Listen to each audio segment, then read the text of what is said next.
就是各自都有这个，就是卖不上贵价商品嘛，所以就是来这个婚恋市场上，就大家都知道这个事情，就是说只是看，比如说互相的缺陷，互相能不能什么包容、什么理解之类的。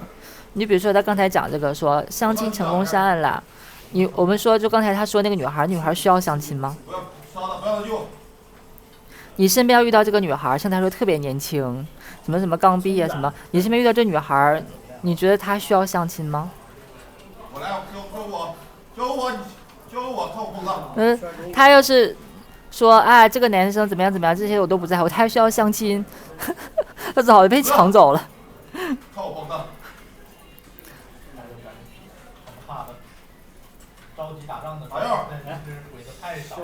不在乎什么男方什么豪宅什么豪车，然后什么三观特别正，早被抢走，还用得着会相亲吗？所以相亲这东西本来就是就谁也别嫌谁。这个好看呐 ，S 来人了，没来，我看着我陪你看着。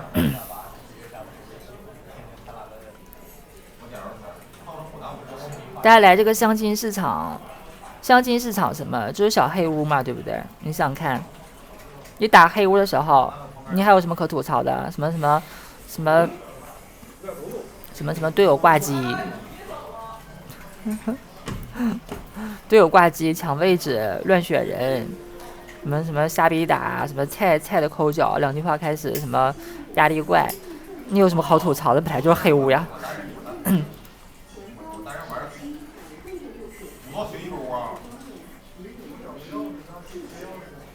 来，这哥们儿，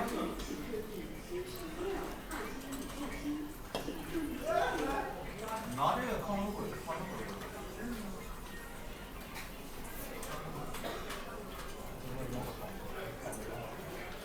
圆啊！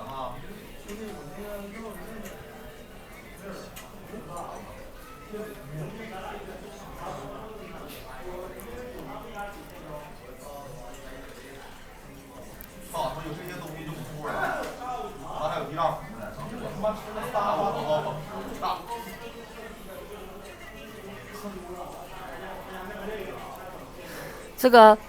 这个媒人是什么？媒人不就是匹配机制吗？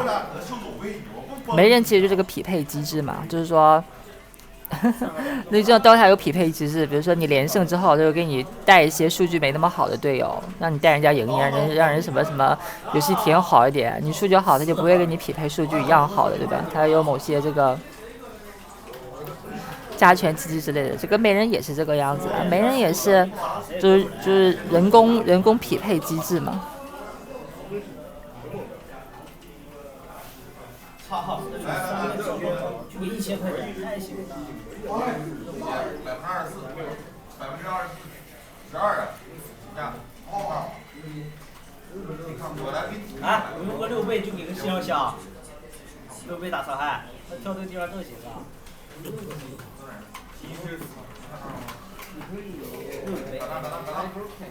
上5组搁那儿，上5组，可能是什么？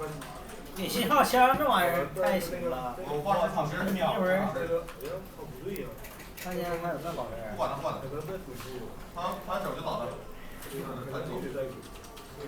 咱都跳精确标呗。那我只能是一队。他晕，我感觉我为你们都快操碎心了呀！你们相亲能不能有点招啊？昨天一个大男人心情特别压抑的告诉我，自己又被甩了，都快40了，还是找不着老婆，车房存款都有，工作也不错，差哪了？同样的，有的男人啊，车房没有，存款负债几十万，从来也不缺女朋友。作为一名目睹过成百上千的老实人和渣男的权威人士，今天就给你们解答一下老实人到底差哪了。那举一些简单的场景啊，大家来品一下。这第一次见面，老实人穿的是板板正正啊，去跟姑娘相处啊，感觉特别拘谨，小心翼翼，如履薄冰啊。对待女方是特别客气，处处讨好，生怕一点做不好啊，留下一个坏印象。人家渣男啊，穿的就很休闲，偶尔还喷个男士香水，一见面啊就掌控大局，从容面对，就像是老朋友，自然自带话题。人家不管长相什么样，都特别自信啊，会说话会聊天，让女方就觉得哎呀相处的特别舒服。这第一次见面之后啊，这老实人对待姑娘那是各种讨好，送吃送喝，什么都得问问女方的意见，去这儿行不行，去那儿行不行的。人女方一个电话呀，都得必须接，鞍前马后伺候着，还整天胡思乱想，他是不是不喜欢我呀？我是不是做的不好呀？他不会是这个意思吧？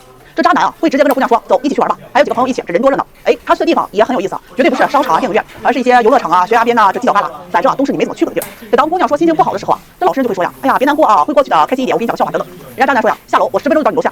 出去吃饭呀，回啊，这个老实人去买单，跟渣男吃饭，回啊都是姑娘抢着买单，渣男们怎么样？我说的对吧？这老实人啊跟姑娘聊天，你在干嘛呢？吃饭了吗？睡了吗？哎呀周末有空吗？一起吃个饭吧。而姑娘呢，往往还是爱答不理的回复。人家渣男呢就会画大饼啊，而且画得很自然，出其不意，让你产生兴趣、仰慕之情。聊得正欢的时候啊，突然失联，玩欲擒故纵。这相处一段时间之后啊，老实人啊每次啊都是吃饭、压马路、逛公园，连手啊都不敢牵，这有贼心啊没贼胆。这渣男呢是说说笑笑啊，很自然的就拉起了手，感觉正好的时候，啪他就吻上来了。那姑娘还特别害羞啊，哎呀很意外啊，但是感觉还甜甜的。这谈到结婚的时候，姑娘对老实男人说呀，我们这边的风俗啊是20万的彩礼父母金，我妈妈呢也就是想看看你的态度，给我自己一个保证。这渣男对姑娘说呀，我没车没房，负债几十万，我出不起彩礼，我还觉得呀会拖累你，咱俩不太合适。人姑娘说呀，没关系啊，彩礼不重要，我愿意和你一起努力，一起还债，一起买车买房。这两人分手之后啊，老实人就发信息问这姑娘，你在干嘛呢？吃饭了吗？然后纠结来纠结去啊，问她呀要不要再见一面？我之前呀做错了，你原谅我吧，我是真心啊想跟你在一起的。这姑娘就直接回复呀，咱们啊不可能了，不要再联系了。这跟渣男分手之后啊，哎呀半夜3更啊，姑娘就扒拉那渣男的朋友圈，看看对方呀，哎呀有没有女朋友了呀？最近在干嘛呀？然后想想渣男除了不怎么搭理她，哎呀其他各个方面啊全是优点。哥们儿姐们们，我那许愿池里的王八们，你就说我说的对不对吧？你为啥就找不着对象？那人家为啥就从来不缺对象呢？你要取其精华，去其糟粕，赶紧品。他这12号能拆。为啥看这个？那你们说看啥？我也不知道看啥呀。好多东西不能看，好多东西不能说，只能聊聊两性问题。来，金城界有人吗？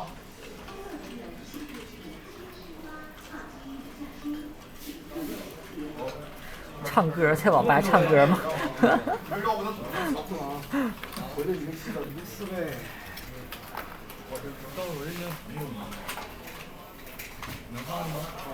怎么劝陷入杀猪盘的家人？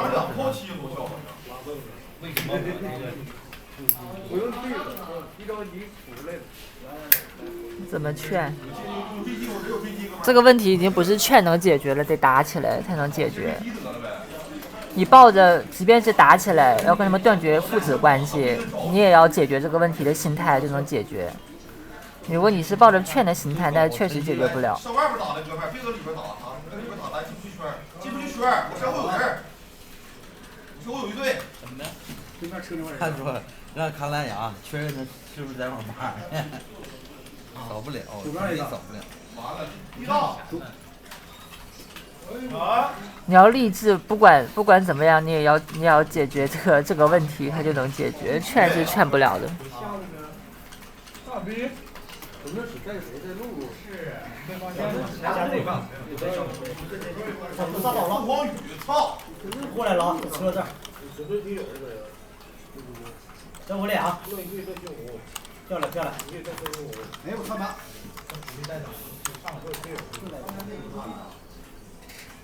对面，我是4能带着那个 V3是我，这么多雷。哎，算了，看会儿视频吧，看会儿希德克视频吧。我把麦克风关下，太吵了，不然。这网吧怎么生意这么好？我本来以为没人来。给我吃了，给我吃了。是吧？那肯定不一样了。俩人。我先撤了。我右边门口去。跑不了了，我死了他，这波刀直接我打。这味儿就赢了，梦游一个输啊，我跟你说，后边有一队，你们打的成着急了就。哎，那个长野原美旭的号怎么不见了？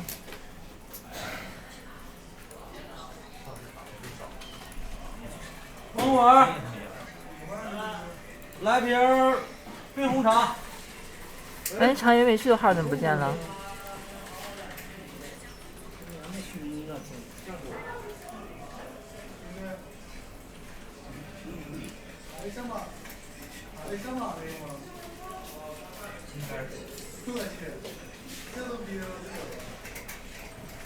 来大一点的。来大的。我知道，但是我跟你说，我这有。要是没有的话，那就无糖的也行。不是。它是繁体对吧？我还是别的大的。也是茶类就行。最好是青梅绿。5块啊。没有能打过。腰给你了，来吧。希望他有卖呀。点不酒。不点。哦，是叫这个名。啊。你7、9。咱这阵容没碰卫星呢，碰卫星的话，你还真得。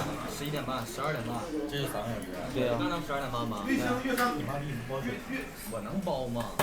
活不了，活不了。休息我也是搁家躺着，我也不能出去。那你妈就打。我可以上2Today is not a fight about freedom in the sense of for freedom or against freedom, but the fight between different dimensions of the notion of freedom itself. For example, on one extreme, he is so crazy that I almost like him, Milei, the new Argentinian president, who defines himself as anarcho-capitalist. He will, I think, not be able to fulfill his program, but to actualize his program. But it's interesting when he was asked what to do in Argentina to fight poverty, and this is for me a consequent liberalism, at least a certain dimension of it. He, as most of us probably know, he proposed to not only legalize, but even solicit that parents, adults can legally sell their organs, like if somebody needs my kidney or whatever, and their children. Now, in an abstract sense, you can say, yes, this is an important extension of the notion of freedom. You can even trade freely dispose of this. But it's problematic, of course. But it gives an important insight. You know, there are, as I write in my freedom book, I evoke there, and since I love Mozart and Wagner, I always think about the finale of Act 1 of Don Giovanni, where the guests arrive to a party organized by Don Giovanni, and then first Don Giovanni and then all others start to think Viva la libertà. It's really like going on for almost half a minute, but it is absolutely clear that each group means another thing by freedom. Now, I'm not simply saying in a primitive pseudo-Marxist way that nonetheless there is an essential core, or that we should of the freedom, or that we should make a class analysis and distinguish different dimensions. No, practically always when people are united fighting for freedom, if you look at it closely, there are different dimensions in it. I remember a pathetic example. I'm not proud of me today for participating in it. Over 30 years ago, when Slovenia, my country, was moving towards independence, the notion was always also freedom, freedom. But it was so clear that, for example, for some people, old right-wingers, freedom means we want to get back what was nationalized, what was taken from us. For religious people, freedom meant full freedom of religion, which, of course, for them meant full access to the church, of the Catholic Church, to public media, and so on and so on. There were some trade union leftists for whom freedom meant more workers' rights. There were gay people, okay, at that time they were not called LGBT+, but all these, let's call them sexual minorities. They wanted their freedom. And of course, at that moment, nobody was attentive to how incompatible these notions of freedom were. So the first thing is that we should be here Leninists, you know, the infamous Lenin phrase, freedom of whom, freedom to do what. This is more important than ever today. So I don't think this is something that we can then in a primitive way dispel by introducing a distinction of authentic true freedom and false freedom and so on. The notion of freedom is in itself inconsistent. This is why, now comes the first provocation. This is why I don't know how this was meant, Agon, in your question. Is a concept of freedom worth fighting for no matter what?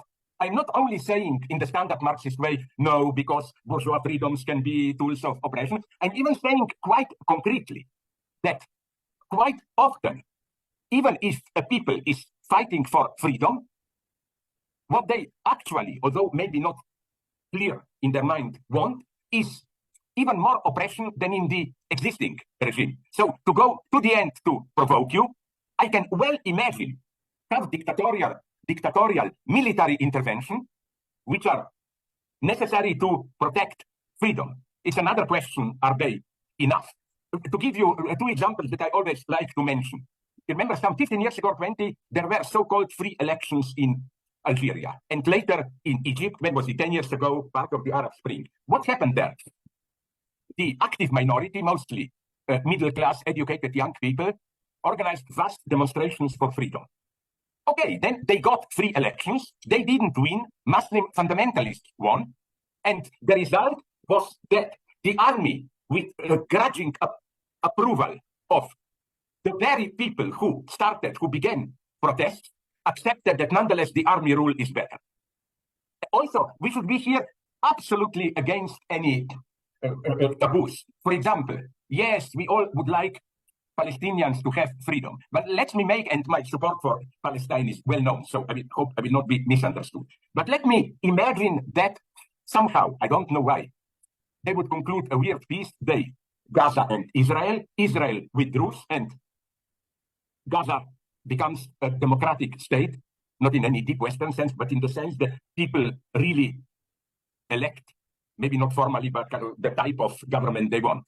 Do we really think that this will be a government which would fit our Western notions of freedom? Probably a lot of oppression of women will remain, and so on and so on and so on. More and more, I am skeptical about the idea that, how should I put it, basically when they are not manipulated, people, majority of ordinary people, know what they want and that this is an authentic demand for freedom. What if it is not? I'm skeptical about this. That's why, to go absolutely to the end, I like this. I already spoke with some of my leftist friends in the United States, and we envisaged the following possibility. Let us say, you never know, but in this madness that we have now, that Trump wins next elections. And let's say that he will not be more gentrified thing, but that he will continue his march towards total radical change in American political system. Do you know that there are already leftists in the United States who count on the army intervention here? Because they remember something that I also noticed. Remember the 6th of January, when it was almost 3 years ago. But do you know which was? Today people don't like to hear this. When the dream of the leftists was appropriated by the new populist right, and what every leftist has wet dreams about the people penetrating the very seat of power when it happened. You know that the army, the top of the army, said clearly that they will not tolerate such subversion of the public order. They said this discreetly but clearly. There is a long history, again, of democratic military coups, and I have no problems here. There is, again, back to my Leninist point, there is no abstract rule here. There are situations, yes, as we know what happened later, but there are situations like Syriza in Greece where public vote really means something. Here I slightly disagree with otherwise our good friend Alain Badiou, who has this, how should I call it, absolute distrust of vote. No, but I also don't think that free voting should be fetishized. Don't we feel this? If you have a spontaneous leftist sense that there are situations, you feel it in the air, where election matters, where it is very important who wins. Then, but this is an exception. I agree this. Then another pessimist point of mine, which I repeat also in the book, this is horrible, but except in exceptional situations, I don't think that the majority of the people really want freedom. If by freedom you mean we have a big dilemma, we have now to decide. No, and I understand people, I'm as a rule among them. I want to get a clear indication from orientation which is close to me, what is to be done. I don't want to do it myself. I want to be cynical, I want to be told this is the right thing to do. I want my freedom in normal, peaceful political state to be a formality. I decide, but only formally. We should be, again, very clear in these things. But on the top of all this, I think that if, and here Badiou himself oscillates, for some time he said something which I quoted often some 10 years ago, that the biggest threat today to emancipatory movement is not capitalism, exploitation, fascism, it's democracy. Now, this may sound extreme. In this abstract form, I don't agree. But he made a point. Because when a situation is really tense, then democracy, trust in democracy can be the main obstacle to emancipation. Because it has this pacifying effect. Listen, we can do it peacefully. We don't need really to fight. You trust the existing mechanisms too much. So that's also why my book, Freedom, doesn't do too well. No, it's selling well, but it doesn't find the echo. You know why? Because both of you, if you were, Agon and Frank, if you were stupid enough to read it at least a little bit, you notice that it's a dark book. You know, there is a very good book on, I forgot the guy's name, but it's not that I despise him. It's my old age senility. You know, the guy who wrote a book, The Dark Deleuze. Yeah, and brought out how Deleuze is not this happy agon. It's good that you brought a drink. I thought that you totally control my mind and you will show that book. No, what I want to say is that he brought out the other side where Deleuze is not this happy multiplicity, you know. No, there is an extremely dark aspect of Deleuze. I think the same holds for freedom. Freedom should not be, sorry for using this stupid jargonistic term, the master signifier. Freedom is, as Alain Badiou would have said, freedom today especially is not a sign which, a concept which allows us to draw the crucial right distinction. No, freedom is a term which is in itself, it only designates a certain terrain of the battle. It's absolutely crucial. Let me now just briefly show where I see the basic tension in this notion. I will not even lose the time with populists, although, again, the first task of a true leftist today is to not follow to the end the liberal democratic blackmail, which is forget about your socialist dreams today, the big struggle is us against populists or other fundamentalists. No, while of course we should make tactical alliances with liberals when we are fighting for women's rights, LGBT or whatever, also, of course, all other things, free education, healthcare and so on, we should never forget that the new right-wing populism is a secondary phenomenon. It's a sign, a symptom of something going wrong in the basic liberal democratic project itself. This, if we don't bear in mind this, we will sold our souls to the devil. Now, as for the notion of freedom, now I'm slowly returning up to the more philosophical core of your question. I was well aware of the risk of opposing freedom as such, which in some sense means not in a human sense, freedom as a term of humanity, but even an anti-humanist freedom, radical self-destructive freedom, and concrete freedom. First, now I will follow my socialist line, although it's not enough today, I claim. You know, what we who still want to be radical left should emphasize again and again is something that even many honest conservatives know today. To be free, it's possible only to be free in the sense of concrete freedom in everyday life. This is possible only within a well-defined set of social rules, written, very important, and unwritten rules, even good manners. And don't tell me that I'm naive with the notion of good manners.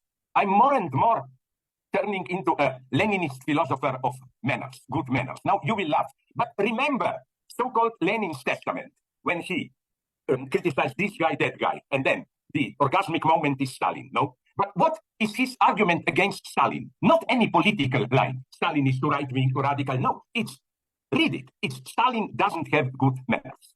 He is too brutal and so on. But what I want to say, again, is that this is what socialists should claim today. The point is not in this Stalinist way to emphasize how bourgeois freedom is only abstract freedom in the sense of, in principle, you are free, but in actuality, you are exploited.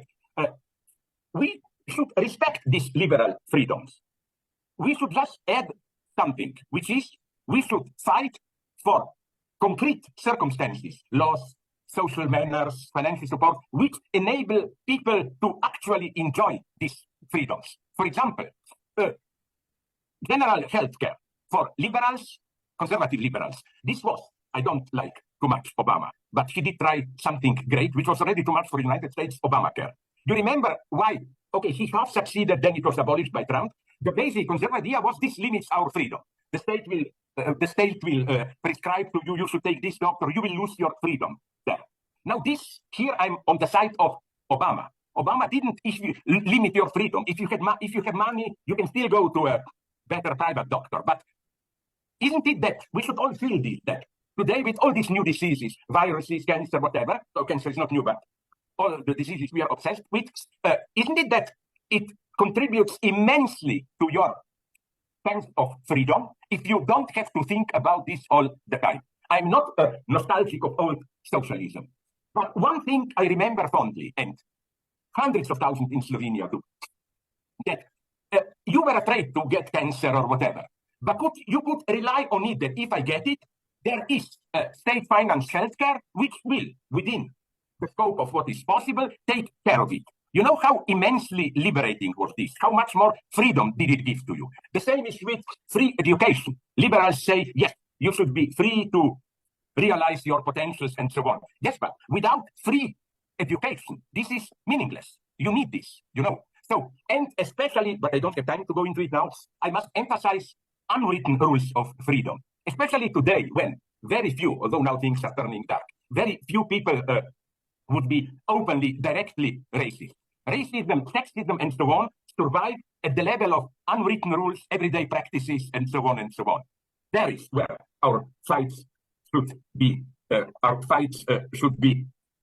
Left. So this is one thing, but nonetheless, there are positions, moments, and I think we are approaching such a moment where a more radical measures will be necessary. Where it's not enough just to say respect freedoms, give them a socialist twist, and so on, but where, and it's clear this is happening in the United States now, of all countries, where the basic social edifice, the social pact, which maintains a society, is disintegrating. So we are approaching a moment where a certain dose of abstract freedom, more radical freedom, will be necessary. By abstract freedom, I mean you no longer, in your free activity, you no longer can rely on the existing set of social laws, rules, manners.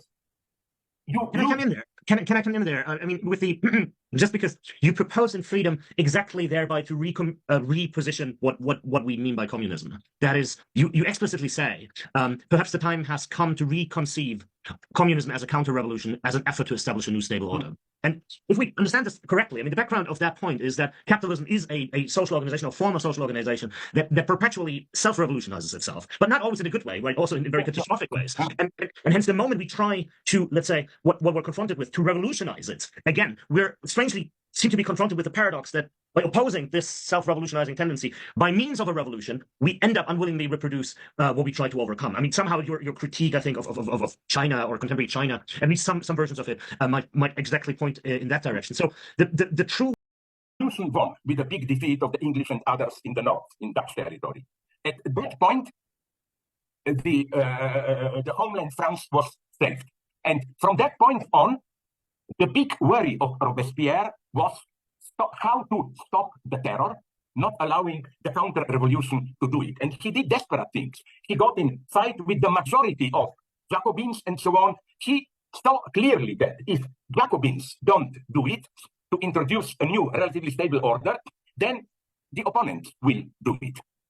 Gironde and so on. And he was desperately looking for allies here, there, and so on. And it was too late.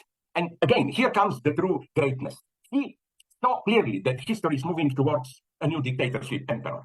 And he said, no, it's better for us to lose our heads than to do this. And I think that one of his last speeches, when he was already losing in Convent, it's heartbreaking, where he said, I am well aware that very soon I will lose my head. These are my last words, and so on and so on. So you, Frank, once also mentioned this when you said, we need strong leader, and then when the situation is stabilized, maybe it's a good idea to cut off the head of this leader. So you mentioned, you know, so my idea is a crazy one, but this was the problem of Soviet Union, that they were not able to do it after the victory in the Civil War, you know. By how to do a proper counter-revolution, a counter-revolution on our terms. By counter-revolution, I don't mean, oh, the bad guys are back in power. I mean a new form of peaceful daily life. That's the true measure. And again, if you don't do it, he saw it clearly, Robespierre. Then you get Napoleon War and so on. It goes to the great honor of Robespierre that he was always opposed to exporting revolutions. While I think even Francois Furet, who is otherwise critical, praises Marx, who said that Napoleon's formula was, since revolution was no longer going in France, export it, change it into military conquest, export it all around. So in this sense, what I miss in Marx is that this logic of permanent self-revolutionizing, Marx, at least following his standard statement, wanted to go on even in communism. Sometimes Marx writes as if good thing about bourgeoisie is this constant self-revolutionizing. Unfortunately, capitalist form of production, relations of production are a limit to it. So let's cut this off to get this constant self-revolutionizing even in an even more radical form. That's, for me, the problem with Marx, if you ask me. That for him, I will put it now, as I developed already in my books, I will put it now in very clear form, that Marx's idea of communism was still capitalism without capitalism. That is to say, this immense capitalist dynamic, but without, of course, capitalist relations of production, and so on and so on. And you know where I see, in a more apolitical than political sphere, some hope for this today. Some countries, like Japan, and I'm not talking here about political talk, but ordinary people. In Japan, they did, I learned this from Kohei Saito, the eco-Marxist. In the last 10, 15 years, there is a silent opinion, like nobody puts it publicly, or at least not too much, that, wait a minute, we have some kind of a relatively good standard. Why go on with new and new? Why don't we learn just to, not in a decadent sense, but small pleasures of life, culture, writing, in a more peaceful way to enjoy life? It's also ecologically better, and so on and so on. This tiredness of constant emergency state, of constant progress. So this idea, I must say, fascinates me. But before we go on, let me just finish this point, that crucial for me, the first one, freedom, crucial is for me the beautiful quote from Sartre that I list in my book. When Sartre wrote that under German occupation, we were totally under control, no concrete freedom, but we were more free than ever. Why? Because again, there was order, but it was not our own order. So we were more abstractly free. We have to do it. And here, if you permit me to ask myself a question, no? Here we really touch the problem of what is freedom, basically. In what sense? Agon, in your part of the question, you say something wonderful. How can we attain any insight or concept of freedom as such? Yes, that's for me the point. As you, Agon, put it in a very Hegelian way. Abstract freedom is not something in the air as opposed to concrete forms. There are forms of bad and good, social revolutions, but also public disorder, carnivalesque orgies, where abstract freedom becomes empirically testable or reality that we can, for a brief moment, experience. And but if you permit me, I would like to permit me another detour. This is for me crucial, very important.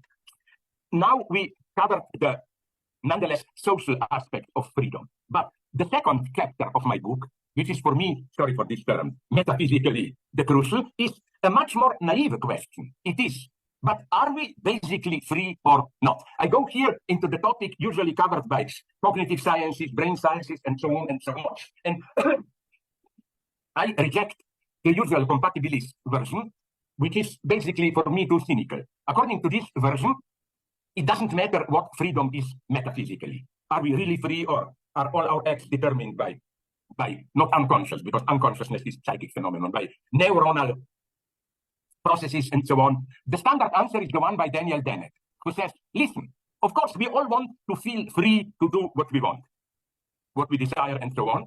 But it's a totally different question. Are we, when we feel free and so on, are we effectively free, or is this still part of the global natural determinism? What I'm really fighting for is this question. Why? Now, I don't agree with Dennett and others, whom I otherwise appreciate, that this is irrelevant. I think that the horror, potential horror, of today's technological developments, which are, of course, embedded in logic of capitalist reproduction, is that this metaphysical dimension, are we free or not, is directly intervening into our reality. Not only publicity, but different forms of now wired brain controlling our brain and so on. Here, something which till now was just a theoretical point, like you could say, who cares if I'm metaphysically free or not, is becoming a fact of our political life. Through, again, different ways we are wired, different ways we are controlled and manipulated precisely when we experience ourselves as totally free. Here, although I often don't agree with him, but Yuval Harari, the big bestseller guy, I often don't agree with him, but he nonetheless said something pertinent here. Well, he says, what was till now, till the last decade, an abstract theoretical question, like, you could still enjoy your life, live normally, and then engage in metaphysical debates. I'm not really free. Freedom is my user's illusion. But today, no longer. With the latest technology, these theoretical dilemmas become practical facts of the reason of my level of my control and so on. And here, now we come, if you permit me, to my big metaphysical point. And I think this is freedom at its most radical. Let me go back to, is this the last that you have, the Robert Pippin debate? Was the last one? Yes. Yeah, it was the last one. Yeah. What Pippin does there, he does it. He's not an idiot. He did it in a very nice, systematic way, and so on. But to cut a long story short, after writing years ago very good short text on why Hegel can be saved against Heidegger, he now seems to take Heideggerian position. He, I think, ridiculously misreads Hegel as the thinker of logos. Logos in the sense of total knowability of reality, in the sense that reality is all that can be fully known in a predicative discourse, judgments, and so on. And this self-reflection brought to the end gives us absolute knowing. Nature becomes totally transparent to us, and so on and so on. Pippin reads this as the culmination of Western metaphysics, whose basic premise is the identity of being and logos, and he thinks that Heidegger's term in Sein und Zeit and later, I will not go into details, is nonetheless resides in demonstrating, making it clear that there is a dimension of our being human which precedes this level of logical thinking. It is that in order to think, to grasp reality and so on, to us as mortal finite beings, reality is already disclosed to us in a certain manifestness, which is not predicative logical, but it's part of an aspect of our concrete engagement in life world. Now, for reasons, I don't want to take too much of your time, I don't want to go into it now, I don't agree with this. The effort of all of my last books, where I am practically obsessed with the problem of the relationship between transcendental and positive notion of reality, is that when that Heidegger himself, when he speaks about history of being and so on, is from time to time intrigued by the fact, because Heidegger is, by which fact? Heidegger is not a subjective idealist, no? The disclosure of being for us as finite human entities doesn't mean that this disclosure is a divine-like act which creates reality. In a quite naive way, Heidegger and after him Pippin say, of course, outside the history of being, the different disclosures of reality, of course, things exist in the world, but they are not beings in the sense of part of our hermeneutic horizon. But I think this is not enough. Heidegger is for me the ultimate transcendental thinker, although his notion of transcendentalism is not this Kantian logical. It is that transcendental simply means that whenever we encounter reality, there is always already a hermeneutic horizon, which determines how we perceive reality. But Heidegger himself occasionally has doubts. For example, when he asks, but how he does this, but how could we emerge out of nature? How we need the question prohibited by Pippin, in the sense of, but what would have been nature, reality outside us? And I think that's my idea, that this is the ultimate parallax. Either you look at reality as all that is and develop in evolutionary psychology or primitive Marxism, how we emerge out of nature through work, whatever, or you remain a transcendentalist and you say, we cannot go behind the horizon of meaning into which we are thrown. This horizon is a beautiful German word, unhintergehbar. I think that, to cut it short, that that Hegel is absolutely not this type of total rationalist. There are many aspects, I will not even lose time, read my books, but I think that what Hegel, sorry that I was so long, but this is my message, what Hegel describes at a couple of levels, as for example, already in his Jena Realphilosophie, as this, but I don't like the word mystical because it's not mystical, but this experience of what Hegel called, using the well-known mystical term, die Nacht der Welt, the night of the world, this radical self-annihilating negativity. This is precisely something in between. It is the abyss out of which different horizons emerge. So it's not yet transcendental, it's something much more horrifying, but at the same time, it's no longer nature, the way external reality. This in-between point, here I think maybe Pippin misunderstood me. This is the gap. And okay, Pippin would have said, but this is just a brief moment and Hegel mediates in logic this gap. No, I claim he does not. That's why, for example, my eternal other examples, at the beginning of Anthropology, part 3 of Philosophy of Spirit in his encyclopedia, when Hegel talks about, to put it in primitive terms, how out of natural organisms human mind emerges, he gives a beautiful, more Foucauldian than Michel Foucault answer, madness. That the origin of being human is madness, animal running amok, becoming, and then that's the beauty. Hegel doesn't simply sublate Aufhebung this. He said that for us to be human, madness has to remain always in the background as a possibility. And for Hegel, what he calls Versöhnung, reconciliation, is precisely a reconciliation with this madness, that you will never get rid of it. And as you probably know, I developed this how Hegel was not always Hegelian enough. He doesn't say this when he speaks about sexuality. There he is too primitive. He speaks as if there is natural copulation, and then with culture it gets cultivated, you know. Instead of just hitting a woman with a stone and raping her, I write poems, I seduce her. No, Hegel should have known that there is something in between this Tristan and Isolde mortal passion, which is madness. So what culture, cultivation of sexuality, cultivates, it's not nature, it's already an unnatural excess. And then I link this with Kant, who says that why is man 这一段呢，其实是比较难理解的，我可以给你们解释一下。但其实在网吧给你们解释这个东西会很奇怪，就是认真的解释。就是事实上，他这里指的，比如说黑格尔不够黑格尔，或者前面那一段说黑格尔那个，简而言之，黑格尔跟海德格尔的，就是说差异在于什么？差异在于什么？你就像黑格尔世界界是什么意思？世界界就是这个世界就是疯的。其实这个有点像那个。有点像那个叫什么，那个叫啥来着？李火旺那个道诡异仙，就是说这个世界疯了，对不对？其实黑格尔就是这个意思了。世界之夜就是这个世界，它就是在一种疯狂之中。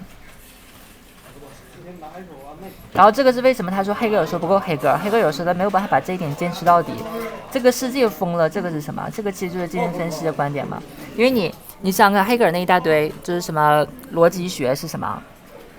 黑格尔的逻辑学，还有他那个什么精神现象学，还有什么哲学全书什么，那个其实就是符号界而已，那个就是象征界，就是那个东西。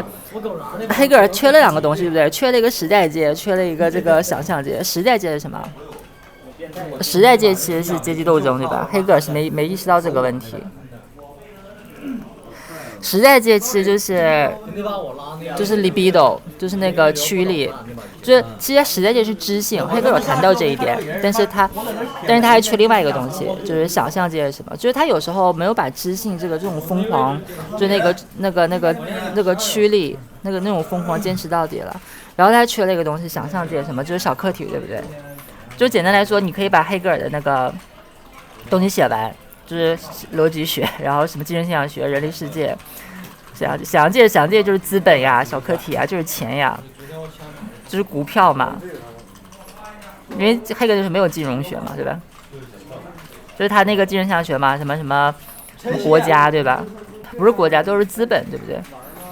什么民族，什么市民社会国家 ，no， 市民社会，然后什么没有国家，市民社会接着后面接个什么对国家，然后什么资本、金融之类的，对吧？然后接着这个东西，接着这个，但是他们本来就是互相嵌套，对不对？那时代界中还有什么？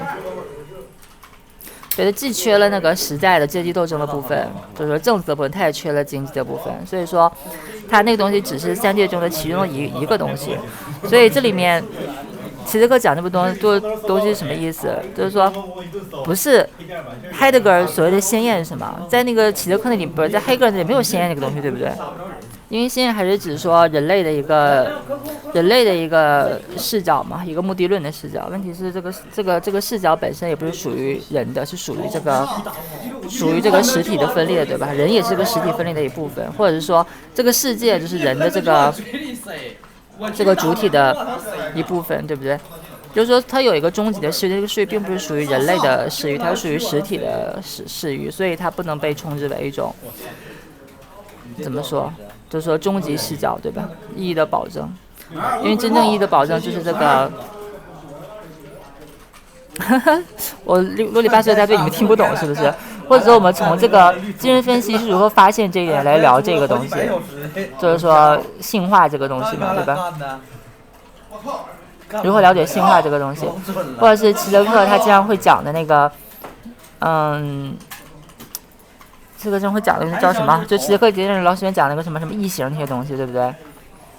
就异形那个电影，还有那个什么驱魔人那些声音之类的，它是什么意思？他的意思就是说，这些电影其实是缝合一种创伤，对吧？就是给你把这个东西具象化来缓解你的焦虑，就是说，人有一个灵魂，有一个主体，这个主体之外有某种记忆生物。但是这个电影为什么要就是说这样去设计？为什么？因为他要遮掩的创伤就是我们就是那个寄生之物，对吧？我们就是那个意志性的声音，这个躯体那个意志性的他者，对不对？我们的身体跟我们的关系是什么？是一个伙伴的关系，就我们时时刻都是在操作我们的身体嘛，对吧？就是操作那个身体的想象借用的一些东西。这个东西从根本上就是 imbalance 的，因为主体总有一个惯用侧，对不对？它从来就不是平衡的，总是你有某一侧是使用的，是你要熟练的就好像你是个寄生兽，然后你要熟练的练习操纵这个躯体，对不对？你想看你什么进行技能锻炼，身体的，或者是这个，或者是某种创造性的，你是在学习着怎么操纵这个身体，对不对？你是在跟你的身体对抗，对不对？它是一个既对抗又塑造的一个关系。Then it comes to libido， 到这个利比多是什么？利比多就是这个。如拉康所说的，就是总是来的太早，对吧？总是来的太早，就是你的libido是先于你的身体的成熟的，因为这个就是最好的反驳那种叫什么？就是说，生物还原论的观点嘛。生物还原论的观点是什么？比如说人的躯体就是性成熟到性成熟的时代了，时候了，人就会有某种性的欲望，性的那个。性的欲望、性的冲动，对不对？那事实上是这样吗？事实上完全反过来，对不对？男生更能明白我在说什么，就是说，男生手淫绝对不是说你的鸡鸡开始痒，你摸摸它，然后就射出来了，不是，是你疯狂的摸它。一开始你就处在一种匮乏中，你疯狂的摸它，然后有一天你摸这个东西，它竟然射出来了。就是这个libido的这个欲望的匮乏，它是早在你的躯体成熟之前就产生了。所以为什么人会有这个愧疚？人的愧疚就是他总是太早了，他这个东西跟你的这个生物学的身体是不匹配的，你这个生物学的身体永远是一个滞后的东西。这是什么？为什么举这个例子？这就是这个世界的疯狂，这个疯狂寄生到了一具肉体上。所以这里齐泽克就在讲这个东西，就是说黑格尔他不是那种肤浅的，就是说一个什么鲜艳的视角那个东西，他跟你说主体就是这个世界的疯狂，这个世界本身就疯了。当然了，这个后面我还可以解释很多，但就是在网吧不解释了，继续听吧。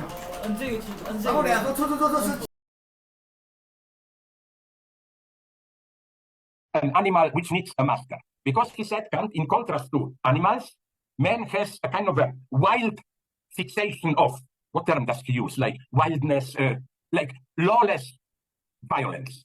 This is, again, this mid-level. Neither one, not, and my weight is that this is the level for which Heidegger doesn't exist. Heidegger ignores this level.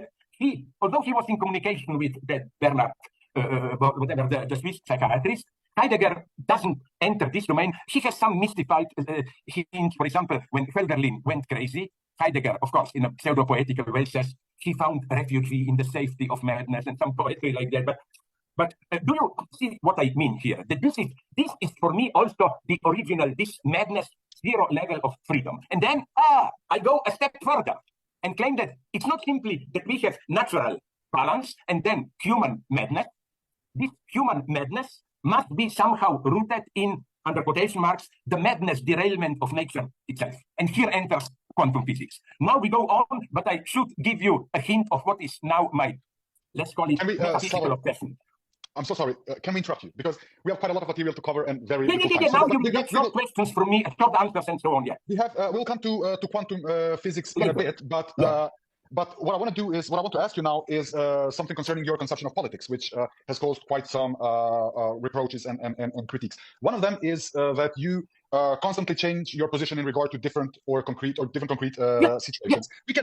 We can broadly categorize these reproaches into three groups. The first one would be the truly violent act is to do nothing, that is refusal to act. I'm quoting you here now. And some of the examples would be, say, not to give money to the banks, not to engage into charity work, do not buy politically conscious coffee at your local coffee shop, etc. The second group would be accept the impossible and do you can go all the way, go to the end. That is like a revolution, an uprising, and so on. And then there is a third category, which would be like adopting a more what you call principled, pragmatic posture. Suppose someone who is at least prepared to do something by accepting some of the compromises that accompany the readiness to take over the state power. Say what Aristide did in Haiti and Alvaro Garcia Linera did in Bolivia. But then there is another thesis that what you have proposed once, I think, in the second volume of the Idea of Communism book, a proposal which perhaps remained at the level of a hypothesis. You argued that we need a strong body that is able to make quick decisions and implement them with all their necessary harshness.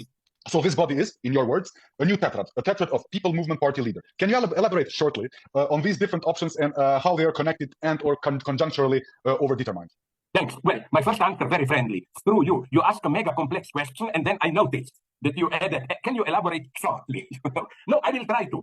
Sorry if this will sound as a strange excuse, but my position is here a Leninist one. Concrete analysis of concrete situation. There are situations, and I follow here our friend Alain Badiou, who said there are situations where to be active in doesn't matter how critical way, it's a fake. It strengthens the system. There are situations where the system is able to reabsorb it. You know, in my violence book, I quote as a wonderful example that Saramagos novel. What was the title? I forget. Blindness. Okay, where simply people decide not to vote, and they bring down the entire system. Then there are situations, but when again you have to take the risk and to go all the way through it.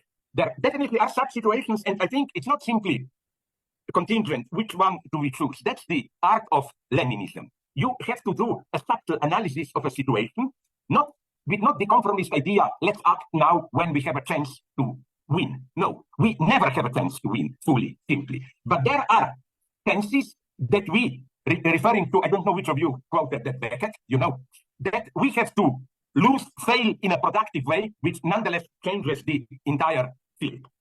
Then principle pragmatic posture, yes, that's what we should do, but this principle pragmatic posture, I hope we all agree, has a limit.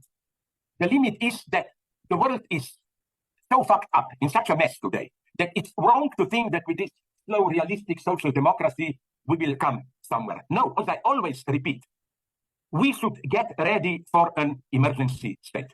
Emergency state will come. And when people said, but you are raising panic and so on, my answer is this cynical reversal. Don't worry, it will come, the emergency state. You know? Don't worry, it will come. So, also this, as you call it, principled pragmatic stance. Here also one has to be a Leninist in what sense? The art is to choose. Here again, in spite of all my disagreements with him, I agree with Alain Badiou, it's very important which particular topic we choose. Often, it should not be a big principled topic, but something apparently modest. For example, he failed, I know, but for Obama, he was correct to focus on health system, you know. And even with all my critique of Biden now, I have a theory, I will not go into it, why he's doing now such catastrophic things apropos Israel. Nonetheless, he detected correctly that today it's important because capital is more organized than ever, especially in these so-called neo-feudal forums. We should fight for new era of syndicates, trade unions, you know. And whatever you say about Biden, when United Auto Workers went on strike, he was the first president in the entire history of the United States who went there, Detroit, I don't know where, and publicly supported the strike of auto workers. So again, with this principle pragmatism, it's very important to choose the specific field where you hit something. Of course, another obvious topic here is ecology and so on. And just one more thing, we should not confuse what you call principled pragmatism with what I call opportunist, principal opportunism. I found this in many pseudo-radical leftists who still advocate some pure revolution, but whenever you have a concrete movement, instead of engaging with it, although you know it will end in failure, you know, they pretend to stay outside in their safe, usually academic position, and then enjoy oh, I told you so. You know, that's why I hate when people tell me I sit in my academic armchair. Sorry, I engage wherever I can. I support Adam. What you are doing, although Albin Kurti is not a Marxist in the sense of, but at that concrete situation, he plays a positive role, limiting certain nationalism, you know, it's like, don't be afraid to engage concretely. Even if it's a limited struggle, there is always a chance that it will lead further. This is a wonderful reproach. Does it, maybe you know better, Frank, is it Marx or Engels who made a wonderful note how concrete public unrest explodes usually in some marginal, like, was it in France somewhere where those in power, I even don't know when, 48 or later, raised tremendously the tax on salt.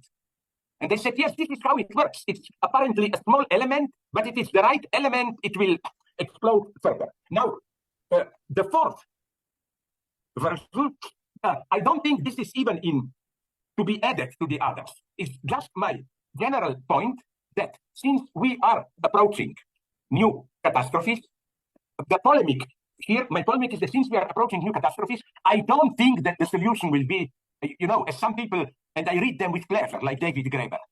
I cannot but advise you to read his new book on pirates, you know, this pirate republic.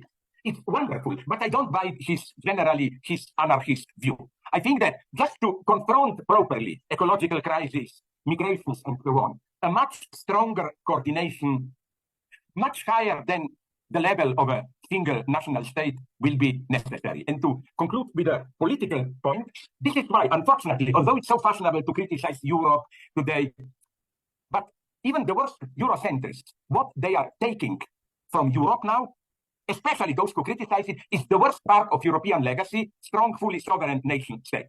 European right-wingers emphasize this. Then, let's take the worst example, Modi, India. She is precisely combining the most brutal capitalism with Hindu nationalism, dismissing others, Muslims, as secondary. Even in a way, China can be said, from what I follow there, to be doing this. The reason for this oppression of strengthening of Tibetans and Uyghurs is precisely they are already possessed by the European model of strong sovereign nation states. So again, I'm not, when I say strong body, quick decisions, I'm not talking about stronger nation states. I'm even worse here. I'm talking about larger bodies, because how can we even think of coping properly with ecological crisis without something like this, without much stronger executive, which should be controlled, but at the same time, it should be effective. Let's stop, that's my tragic vision. Let's stop the idea that we should trust in the people know what they want. For example, I always liked this. Wang Hui, my Chinese friend, even tried to convince me. He was sent after Tiananmen for a year or two or before to the again, not to, or I'm almost cynically tempted to say, why don't you two guys go to sleep and allow me to go on for 1 hour? I awaken you. No, perfect question. Let me clarify things. First, do you know that you, Frank, gave me an idea for many things that I write about quantum physics? When didn't you publish even a book, old denial, I forget titles, with something like, was it materialism without matter or what? No, idealism without idealism without idealism, and the other side of that is materialism without matter. Yes. Yeah, because I think this is for me the big achievement of quantum physics. It begins with Einstein, but it doesn't go far enough. Because let's face it, till modern physics, Einstein and then quantum physics, I simplify, but the basic intuitive approach to reality was it's empty space and some small balls jumping up and down there. And then these balls keep each other combined, blah, blah, blah. But so this is why this traditional materialist always felt threatened when you speak about waves. Oh, no matter, are you approaching idealism? And unfortunately, that's why we have to fight here, not simply accept quantum physics. I trust quantum physicists as such, but do you know that many of them, even the guy who is not an idiot, Zeilinger, one of the three who got the last year Nobel Prize, oh my God, I liked so much what he was saying, but then he ruined almost everything by saying, you know, I'm a personal friend of Dalai Lama, and he taught me that there is maybe another spiritual dimension, you know, because the problem is that many quantum physicists interpret these wonderful results. For example, it's now proven, that's why they got the Nobel Prize, the three guys last year, it's proven what quantum physics only speculated about, that if you split an entity into two correlative parts, neutron, positive, whatever, and then you change one, they are correlative. If one is negative, the other one is positive. But the enigma is how can they light?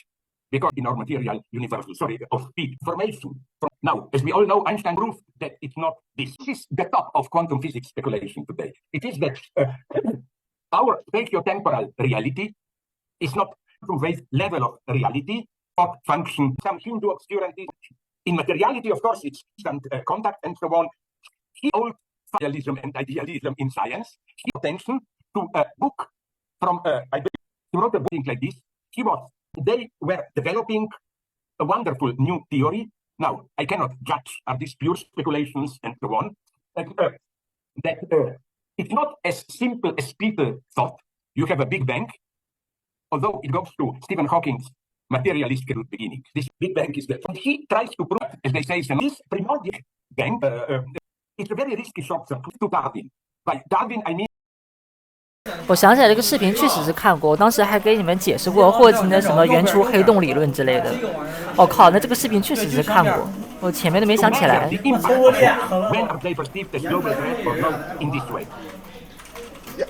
We would like to move to a slightly different area or domain, in part also because this podcast is called philosophy and its other scene.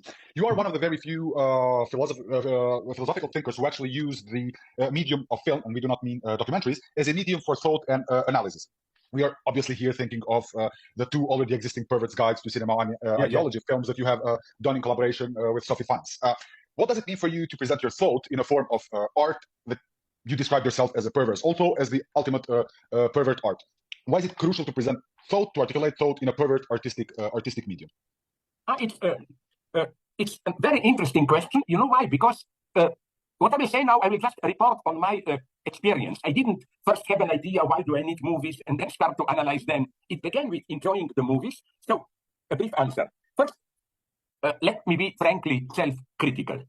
I think that more than half of what I write about movies is I purely exploit movies as an example to illustrate some theoretical point. Then there is about 25-30% where I do an analysis of a movie, but more just to analyze an ideological phenomenon. I don't dwell specifically with the movie. So only rarely, but I hope sometimes I do something more, which is I effectively analyze a movie. By this, I mean I analyze its form. In the sense that, as all good Marxists know, beginning with Fred Jenson's Marxism and Forum, a true Marxist is always a formalist, in the sense of the form in a great work of art not only perfectly renders content, but even contradicts content. It tells more than content. It can go even against the explicit intention of its author. And this is what I think I do in my, let's call them, I'm ashamed to say this, best analysis. I have here a couple of examples. I will not go to the standard stuff, but okay, just with Hitchcock. I think that the proper way, and Jameson agrees here with me, to read Hitchcock is not to begin with anxiety, death, guilt, murder, and then, but to see the content of his films. And it's clear if you read Hitchcock's conversations with François Truffaut, he says this. He said it all begins with a certain scene, camera movement, and so on. What if camera moves like this, like that, and then he invents the story to be able to use these formal procedures. So at my best, when I analyze Hitchcock, is I focus on some purely formal motives, like the one that I detect from his Murder from 31 or 2, or one of his early sound movies, to Psycho, Birth, and so on. This idea of how camera approaches an uncanny object, and then all of a sudden it jumps up. You get this God's view, what Hitchcock's called, and then all of a sudden some obscene agent, which is like an evil God, intervenes into reality. Let me know, but what I'm saying is that we get here a certain, inscribed into the form itself, a certain terrifying theology of evil God, which runs even against the usual reading of the film, the intention, and so on and so on. And to go further, that's why, as many of my readers know, the ultimate maybe movie of the last half a century is maybe, I'm not sure, but nonetheless, for me, Robert Altman's Shortcuts. Because, vulgar leftists read it, it's 8-9 parallel stories about ordinary people in these depressive suburbs of Los Angeles, contingent encounters among them. They read it as a portrayal of the despair, spiritual void, hopelessness of middle classes. No, there is an optimist dimension in the forum itself. These contingent encounters, some are bad, some are good. It's a kind of almost Deleuzean pluralistic universe. At the level of forum, without presenting any positive hero, at the level of forum, Altman renders the positive counterpart, the optimistic dimension. And again, what I'm really obsessed with is how sometimes today, I will make a jump to literature, even if we are dealing with a traditional genre, but the forum can change its status, make it a true work of art. My example that I like to quote lately is, Tana French, the new Irish lady detective. Her excellent stories. What does she do? She offers, at the level of content, the best class analysis of antagonisms of today's Ireland. But you cannot say, why does she still follow the detective novel form? Wouldn't it be better to directly do it? No, it would have been vulgar to direct. That's the beauty that through this detour, through the forum of detective novel, which has immanently nothing to do with antagonisms of today's Ireland, is a way to depict this antagonism much more accurately than through some direct realist analysis, which is I'm even ready to go so far. Traditional realist writing is either lost in some postmodern metafiction or bullshit, but I think that today, I'm going to the end, and it's important to know that all these new writers, Gillian Flynn and so on in the United States, they are women. The new, they call it feminine noir. Their police procedures and these are detective novels, superficially, they still follow the formula who done it, like at the end you learn the truth, but this is, I think, the only authentic genre where literature novels are really a work of art. I think that novels, I am already tempted to generalize this. Novels which want to be directly works of art are fake bullshit. Maybe it goes a little bit also for science fiction, but my privileged domain today are detective novels written by women. And so that I will at least appear as a good feminist, I would like to say that the same goes, and this is the problem for us who are all of three, okay, not all, old, I'm an old white man. Isn't it that also so many good books about Hegel are today written by women? So at least here, I'm not saying this as a clip feminist promote women. No, I envy them, I hate them, they can be better than me, but I like it that good books on Hegel and good detective novels are today written by women. Sorry. Yes. Okay. I like your books on Hegel as well, I must say. I think they're quite okay. So you're not doing too badly. You will become a woman. Okay, but that's so let's jump to the very end. We usually end the podcast with a series of either-or questions. Okay. And you can elaborate on your choice, but you don't have to. And some are sillier than others. So this reminds me of your standard joke, no? I can elaborate, but you don't have to, which is, my old joke. Can I pay for dinner? No, can I? And that I will pay, but yeah, okay, let's go on. Exactly. So let's begin with the first one. Iowa Drive. For a long time, I was tempted by drive, as if drive is more substantial. No, now I think that desire, as a desire for something, and drive are both two versions to isolate a certain more substantial gap, which would be desire for nothing. Desire for abyss, purely self-destructive desire. So it would be desire, but a qualified desire. Okay, Freud or Lacan? With all my mega love for Freud, I would say Lacan, because I nonetheless read previous authors, Freud, Hegel, through Lacan. So I would say Lacan. So even if it is Freud, it's Freud through Lacan. Okay. Wagner or Beethoven? This will disappoint you. I'm sorry. Beethoven, I love Wagner. I think Wagner precisely because if there ever was a disgusting, sleazy guy, it's him.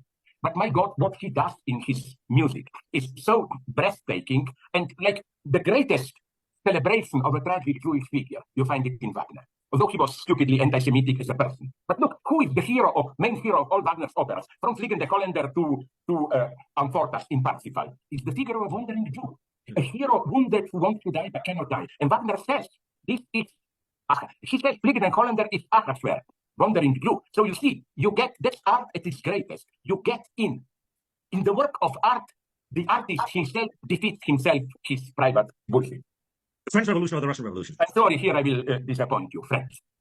Because Russian Revolution, although Lenin was the greatest improviser, and isn't this admitted a beautiful paradox that Lenin, who is considered half dialectical materialist, necessity and so on, and at the same time, people idiots usually take Hegel as this absolute necessity. What Lenin learned from Hegel is precisely contingency.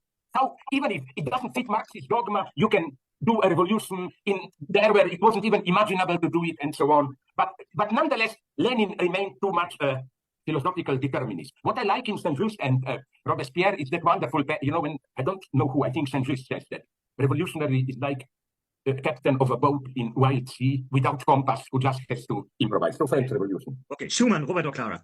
I'm sorry to disappoint feminists, but here I'm for Robert. Because, it's often today in our shitty feminist times, the temptation to say behind a successful man there may be a woman.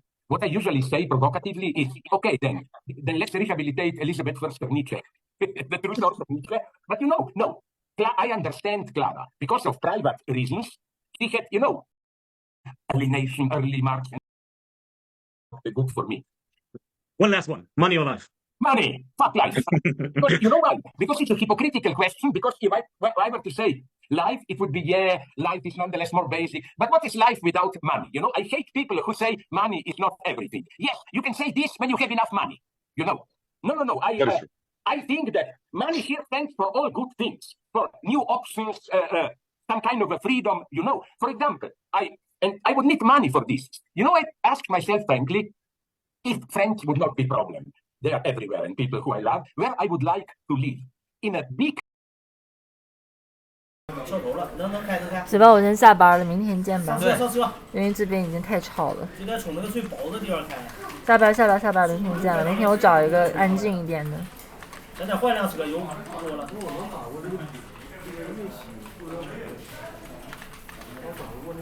了。